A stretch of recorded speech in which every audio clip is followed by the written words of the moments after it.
spends approximately 2100 days of her life menstruating. It's equal to 6 years. But yet, a lot of us hide it or pretend that it's something that does not visit us monthly. Menstruation is not a disease, and I think it's time we stop treating it like one. Have you seen how shopkeepers carefully pack our Stay Free packets in newspapers, sometimes 2 newspapers, then in a black bag, as if, they're scared that the whole world and all the sacred knowledge in it would just get corrupted with a single view of our sanitary napkin packet. It's like men would cringe if they hear it out aloud. I'll be honest, I'm 26, and till quite recently, I didn't know how tampons work. I just didn't, and I didn't know who to ask. I never asked anybody. I was just too shy to ask. But eventually I figured out, thanks to the internet. And so yeah, I think we can say it out loud. You can say menstruation. It's a good feeling. Somebody wants to try it? Say menstruation. Yeah? Will anybody say it for me, please? A little louder, probably? That's right, because the louder we say it, the more chances Indian girls have to improve their menstrual health and hygiene. There are girls in our country who have no information about their own menstruation cycle, the process, the purpose, the biological process and the purpose. In a study of 747 girls across India, about 97% do not know the source of menstrual bleeding. It's not a surprise that most women have inadequate knowledge of hygiene and complete lack of access to sanitary care. Menstruation is not a dirty word. It's not something to be embarrassed of. But what we should be ashamed of is that 57% of Indian girls remain absent in school because they do not have separate washrooms to take care of their personal needs. Because their teachers and mums still think menstruation is dirty and polluting. As girls reach puberty, they tend to miss 4-5 days of school in a month, approximately 50 a year, due to inadequate menstrual protection. But those are the lucky ones. Because almost 23% girls drop out of school when they start menstruating. Disposal of sanitary materials is a problem because of lack of formal waste management systems in schools and homes. India accounts for 27% of the world's cervical cancer deaths, for which poor menstrual hygiene is partly to be blamed. 285 million Indian women still use cloth. Of these, most of them reuse cloth. Around 70% of them dry the cloth in the shade, thus increasing chances of infections and illness caused by use of unhygienic cloth. All this because we have made menstruation a burden, a dirty secret. So let's not murmur anymore. Let's speak up and say it out loud. Menstrual hygiene and education is the need of the hour, and what we need to do is to bring the issue to the fore and talk about it, and to put money where its mouth is and be the driving force behind this change. Today, in front of you all, Stay Free takes an oath to educate 100 million Indian girls by 2018. The personalities on our panel today. We have today Seenu Joseph, who is a counselor and menstrual hygiene educator, has been working on the subject for over 5 years now, largely in rural areas, and has personally undertook sessions for over 10,000 adolescent girls.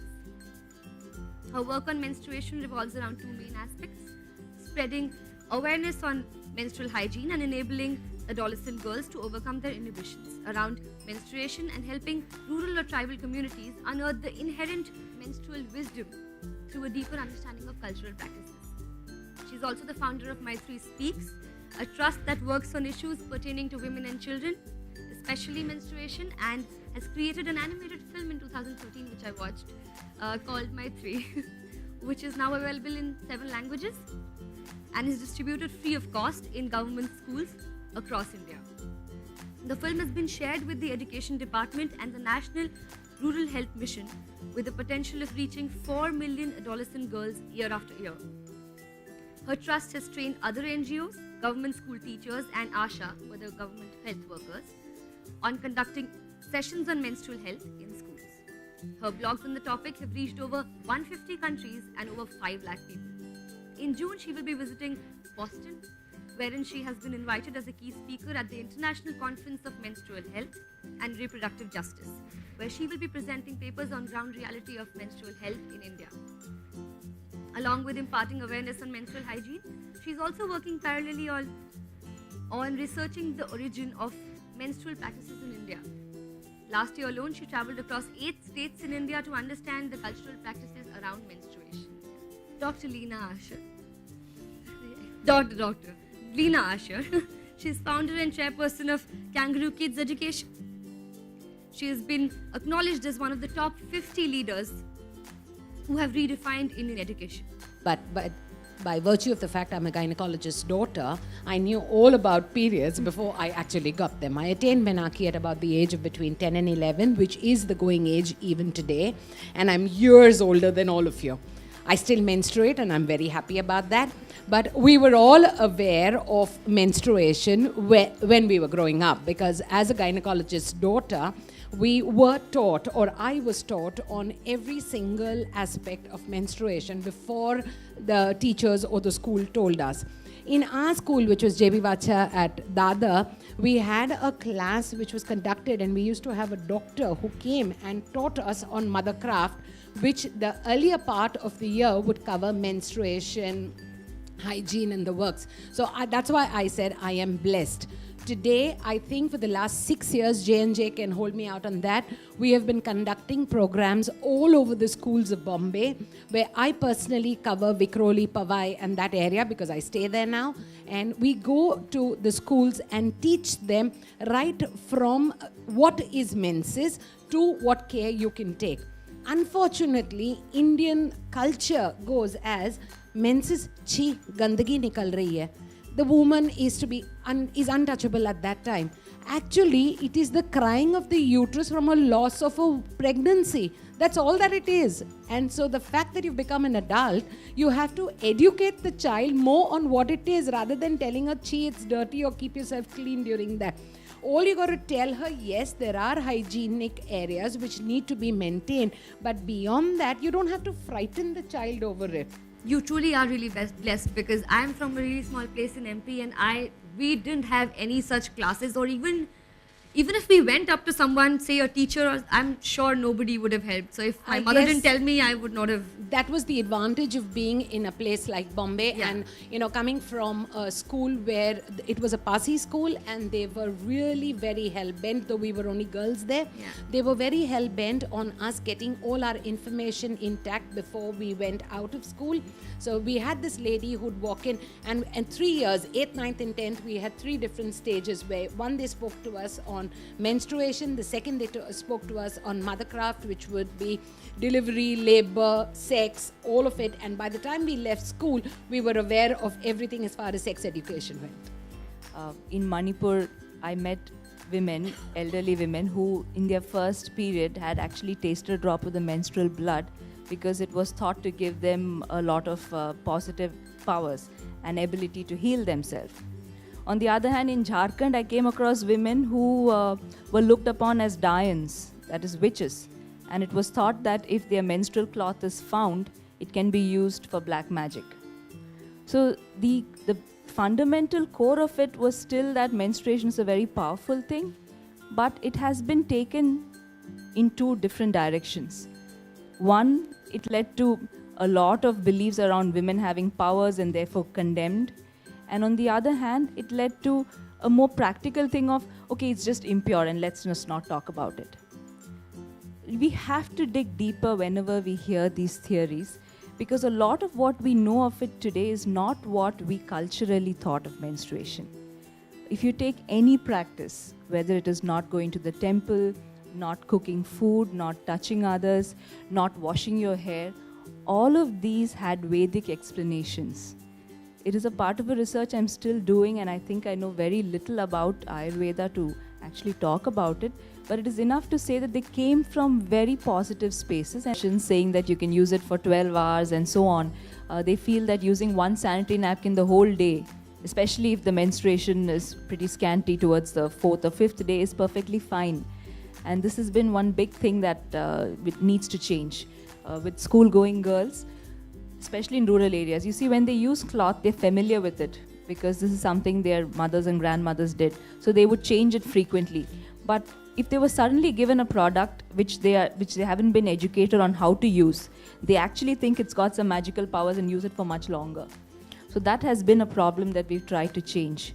With cloth, there are a lot of issues about how it is washed and dried, and this is not as much of a problem in rural areas because you have open spaces.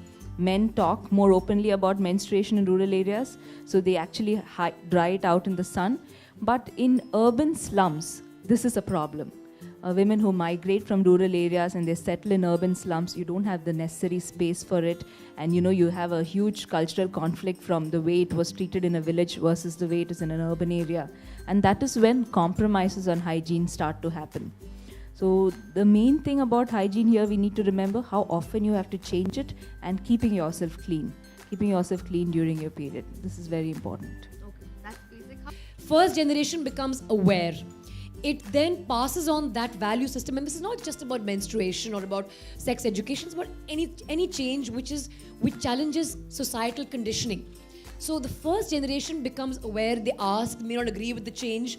The next generation, their children, 15 years, of course, hopefully we're not giving birth in 15 years, but from an anthropological, sociological perspective, 15 years is considered a generation.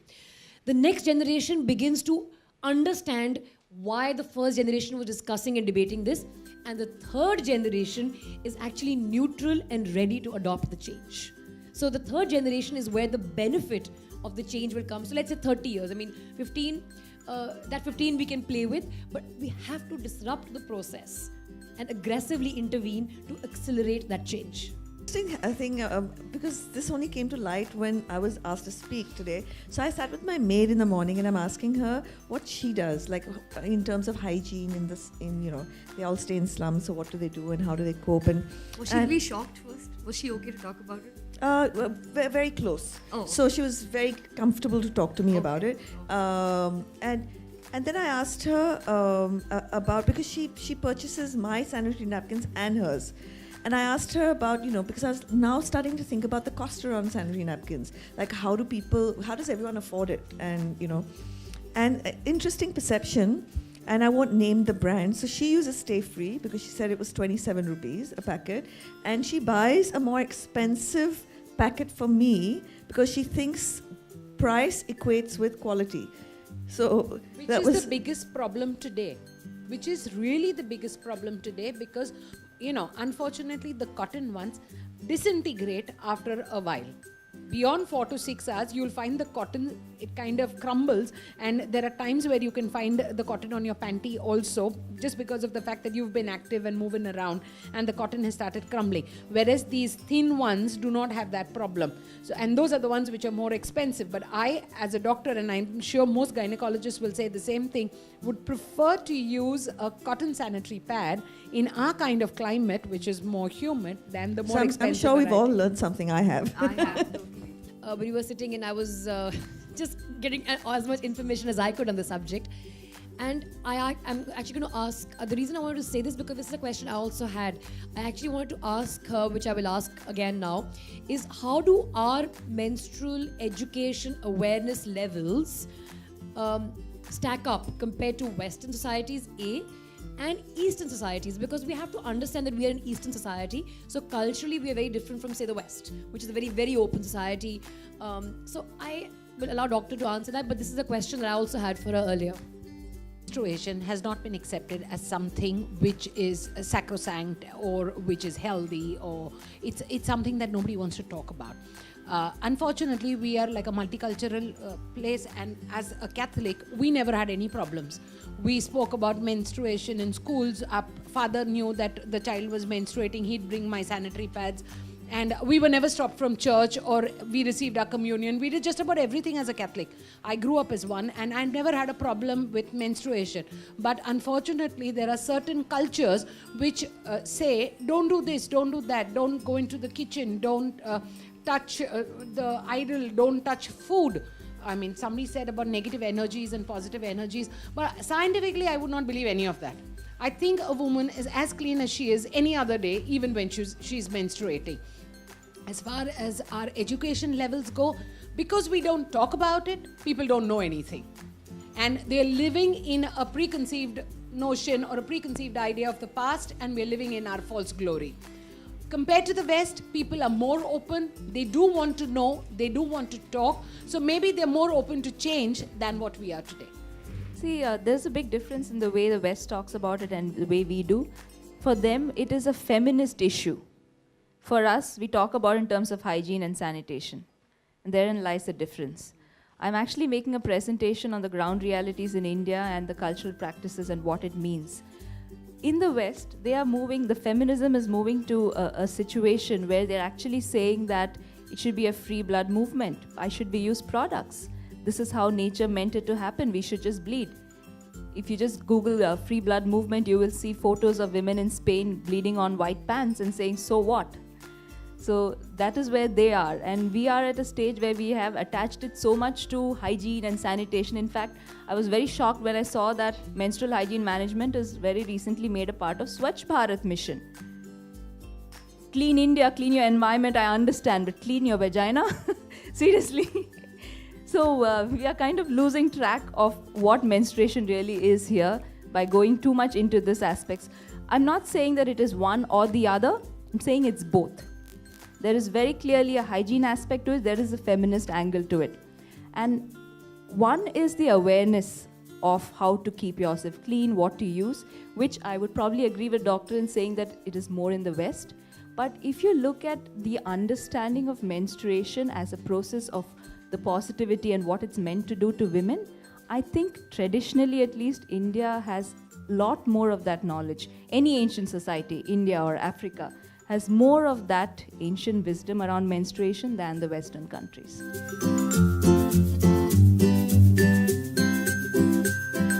It's a great initiative by Stay Free. I think menstrual hygiene and menstrual health needs a lot more awareness, and I'm glad that they've stepped forward to take aggressive intervention in this process and actually try and help create that awareness and education that's much needed. In our society, we don't talk about things that are to do with reproduction or menstruation because it's just considered taboo. People are too inhibited. So this is a great conversation starter, and I do hope they have more conversations like this, which in time to come will hopefully help us as a society to shed these inhibitions that surround an issue like this.